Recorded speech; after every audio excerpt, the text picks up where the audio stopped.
अस्सलाम वालेकुम, मैं मोहम्मद यासिर अली और अब हम बात करेंगे कि किस तरह हम एक अच्छी हॉबियर बन सकते हैं। तो देखिए, पहली चीज़ तो ये है कि कोई भी उसके पास लाख बर्ड हैं, 100 बर्ड हैं या 1000 बर्ड है या एक बर्ड है, वो हॉबियर है।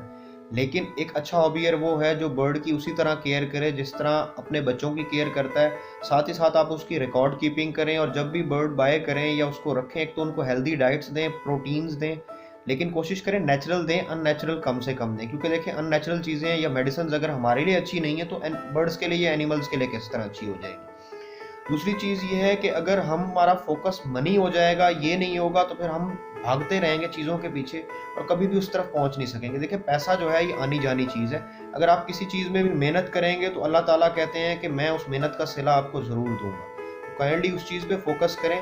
आप जितनी मेहनत करेंगे, जितने दिल से काम करेंगे, इंशाल्लाह आपको चीज़ें पे ऑफ करेंगे, विद टाइम में पे ऑफ करेंगी। सबसे पहली चीज़ ये है कि आपके पास बर्ड रखने के लिए जगह होनी चाहिए, प्रॉपर जगह होनी चाहिए। साथ उनका केज होना चाहिए। आपको फूड शूड का थोड़ा सा अगर पता है, नहीं पता तो किसी सीनियर से डिस्कस करें और अच्छी से अच्छी फूड यूज़ करें। उसके साथ कोशिश करें कि उनको एक अच्छी एनवायरनमेंट दें जहाँ पे ज़्यादा डिस्टर्बेंस ना हो, लेकिन बर्ड्स को आप अपने हममांगी उनके साथ पैदा करें ताकि आपको बर्ड्स को, जो आपके बर्ड्स हैं सॉरी, उनको आप पे ट्रस्ट हो। जितना ज़्यादा आपके बर्ड्स को आप पे ट्रस्ट होगा, उतना वो बेहतर आपको अपने बारे में बताएंगे और उनके हाव भाव से आप चीज़ें पिक कर सकेंगे। क्योंकि मोस्टली औकात प्रॉब्लम ये होता है कि जब हम बर्ड्स को टाइम नहीं देते, उनके पास बैठते नहीं हैं, उन्हें समझते नहीं हैं या उनको हमें समझने का मौका नहीं देते, तो क्या होता है, अगर बर्ड बीमार भी होता है तो हम उसको पिक नहीं कर पाते और प्रॉब्लम शुरू हो जाती है। दूसरी चीज़ मैं आप सबसे ये रिक्वेस्ट करूँगा, कोशिश करें जो चीज़ आपको पसंद है वो चीज़ रखें और उसी में आगे फर्दर मूव ऑन करें। पढ़ें भी सही, लोगों से समझें भी सही और उसी में मूव ऑन करें, ना कि किसी की बातों में आके किसी और की तरफ भागना शुरू कर दें। देखिए, अगर आप आगे से आगे भागते रहेंगे या लोगों की बातों के पीछे लग के चलते रहेंगे तो आप कभी कामयाब नहीं होंगे। देखिए, ये मिसाल उसी तरह है कि आगे दौड़ पीछे चौड़। हमारा प्रॉब्लम इस हॉबी में ये है कि हमारी कोशिश होती है कि हम अगले की जो है ना, वो पंजाबी में कहते हैं छिल पट लें।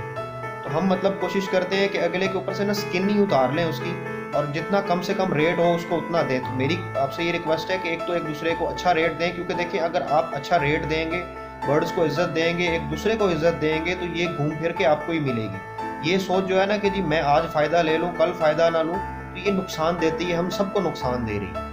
दूसरी चीज़ ये मत सोचें जब भी आप सेल करने लगेंगे, किसी ने आपको किसी बंदे की कोटेशन दे दी है तो उसकी बात मान के आप बर्ड को लोअर प्राइस पे सेल कर दें कि यार मेरे से ले लो, किसी और से ना लो।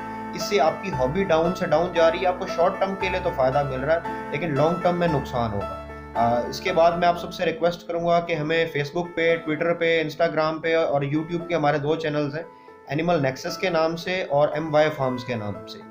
उन दोनों पे फॉलो करें। यूट्यूब पे हमारा चैनल सब्सक्राइब करें और साथ ही साथ बेल आइकन को दबाएं ताकि आपको अपडेट्स जो है वीडियोस की वो टाइमली मिलती रहें। अगर आप सपोज ब्रॉडकास्ट का लिस्ट का हिस्सा बनना चाहते हैं तो उसके लिए आप अपनी डिटेल्स जो है, जो रिक्वायर्ड डिटेल्स हैं, वो मुझे सेंड कर दें।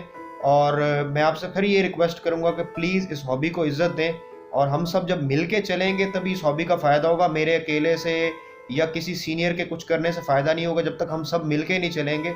बर्ड्स को इज़्ज़त दें, हॉबी को इज़्ज़त दें, एक दूसरे को इज़्ज़त दें और बर्ड्स की वैल्यू मत गिराएं, क्योंकि बर्ड्स की वैल्यू गिरेगी तो कहीं ना कहीं हॉबी डाउन से डाउन चलती जाएगी और हम लोगों को बहुत ज़्यादा नुकसान